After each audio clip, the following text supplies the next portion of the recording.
अजकल दे जिहड़े साडे मुल्की हालात ने ये पैदा होए नहीं बल्कि पैदा किए गए ने। क्योंकि साडी कौम नूं जिहड़ी साइड तो डॉलर या पैसा नज़र आउंदा है साडे किरदारां दा भी रुख उसे साइड ते मुड़ जांदा है। एक ते महंगाई और बेरोजगारी ने इस कौम दी मत मारी हुई आ, उत्तों रहिंदी कसर सियासतदानां जज्जां ते इन्हां जरनैलां कढ दित्ती आ। इस वक्त दे साडे मुल्की हालात दा डायरैक्ट फायदा हमसाया दुश्मन मुल्क दे नाल नाल आलमी ताकतां नूं भी हो रहा है। क्योंकि एक आम पाकिस्तानी शहरी नहीं समझ सकता कि भारत कितने करोड़ां डॉलर पाकिस्तान दे विच अफरा तफरी फैलावन ते खर्च कर रहा है। पाकिस्तानी कौम हालिया दहशतगर्दी विच पाकिस्तान आर्मी दी भी खिदमात नूं नज़रअंदाज नहीं कर सकती।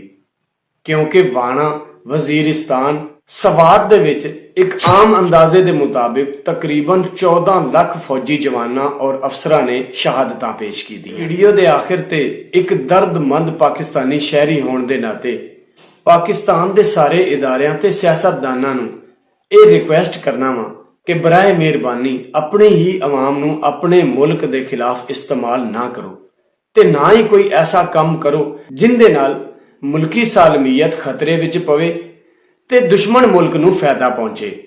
जिवें सियाणे कहंदे ने कि दो संढियां दी लड़ाई दे विच नुकसान हमेशा फसल दा ही हुंदा है।